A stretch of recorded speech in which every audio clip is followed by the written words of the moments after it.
பிரியமானவர்களே, எல்லாம் நல்லா இருக்கீங்களா? இந்த காலையில் உங்களை சந்திக்கிறதில் நான் மிகுந்த மகிழ்ச்சி அடைகிறேன்.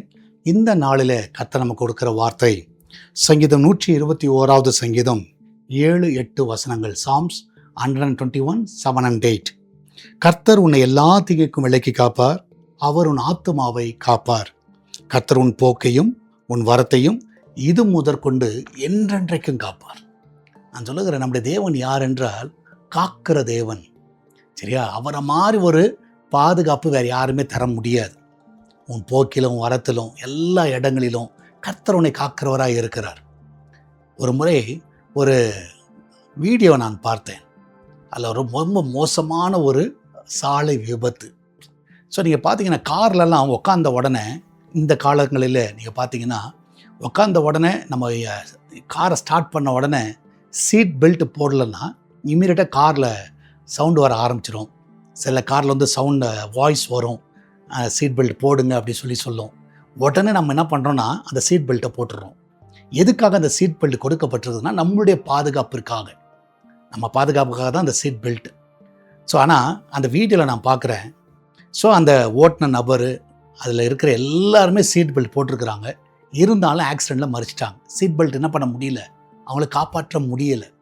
நான் சொல்லுகிறேன், உலகத்தில் இருக்கிற சில காரியங்கள், இதை செஞ்சு நம்ம பாதுகாப்பாக இருக்கலாம், இதை பண்ணிடலாம், நம்ம வந்து நம்மளுக்கு வந்து லைஃப் வந்து ரிஸ்க் இருக்காது, நிறைய காரியங்களை நம்ம செய்வோம். ஆனால் ஒரு காரியம் நிச்சயம், கர்த்தர் தான் நம்ம பாதுகாப்பாக இருக்க முடியும்.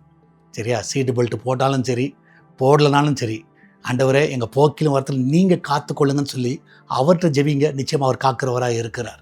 உங்கள் பிள்ளைகள் வெளியே காலேஜோ ஸ்கூலுக்கு போகும்போது, ஸோ ஒரு வேளை நீங்கள் யார் கூட நீங்கள் கூட அனுப்பலாம், ஆனால் கர்த்தர் பாதுகாப்போடு அனுப்பி விடுங்க. ஆண்டவரே என் பிள்ளையை நீங்கள் பாதுகாத்து கொள்ளுங்கன்னு சொல்லுங்கள். நிச்சயமாக கர்த்தர் பாதுகாப்பார். அதனால் நீங்கள் நல்ல ஒரு பாதுகாப்பு அவர். நம்ம எல்லாரும் ஜெபிக்கலாமா? நன்றி ஆண்டவரே, இந்த நாளுக்காய் சோத்திரிக்கிறோம். இந்த நாள் நம்முடைய பிள்ளைகளை ஆசீர்வதிங்கப்பா. இதனால் நீரே கத்த அவர்கள் நல்ல பாதுகாப்பாக இருந்து அவர்கள் எல்லாரையும் வழி நடத்த வேணுமா ஜெபிக்கிறேன். அந்த பிள்ளையோட தேவையெல்லாம் சந்திங்கப்பா. இந்த நாளில் ஆண்டவரை கத்தா அநேகர் அந்த ரோடு ஆக்சிடெண்ட்டில் கத்தா அநேகர் ஆண்டவரை அன்றைய கத்தாவே உயிர்களை மாய்த்து விடுகிறார்கள். அநேகருடைய எதிர்காலம் அதில் கேள்விக்குறியாகி போகிறது ஆண்டவரை. இதனால கத்தா பிரயாணம் பண்ணுகிற எல்லாருக்கும் ஆண்டவர் சுகமான பிரயாணத்தை கட்டளையிடுங்க. எல்லா ஆபத்துக்கு நீங்கள் விலைக்கு பாதுகாத்து கொள்ள வேணுமா ஜெபிக்கிறேனப்பா. ஆண்டவர் எல்லாவற்றுக்கும் மேலாக ஆண்டதுனால பர்த்டே வெட்டிங் அனுசரி கொண்டாடுகிற எல்லா பிள்ளைகளையும் ஆசீர்வதிங்க. இந்த வருஷம் நல்ல நன்மை நிறைந்த ஒரு ஆண்டாக இருக்கட்டும், சுகம் நிறைந்த ஒரு ஆண்டாக இருக்கட்டும். எல்லா தீங்குக்கு நீங்கள் விலைக்கு பாதுகாத்து கொள்ள வேணுமா ஜெபிக்கிறேனப்பா. அன்றைய நாளில் சமைக்கிற ஆகாரங்கள் எல்லாம் ஆசீர்வதிக்கப்படட்டும். அந்த கிச்சன் பகுதியில் அப்பத்துக்கு தண்ணீருக்கு எண்ணெய்க்கு மாவுக்கு ஒரு குறைவு இருக்கக்கூடாது. நல்ல பாதுகாப்பை கட்டளையிடுங்கப்பா. சால்வேஷன் டிவி ஆசீர்வதிங்க. எஸ்தர் திருச்சபை ஆசீர்வதிங்க.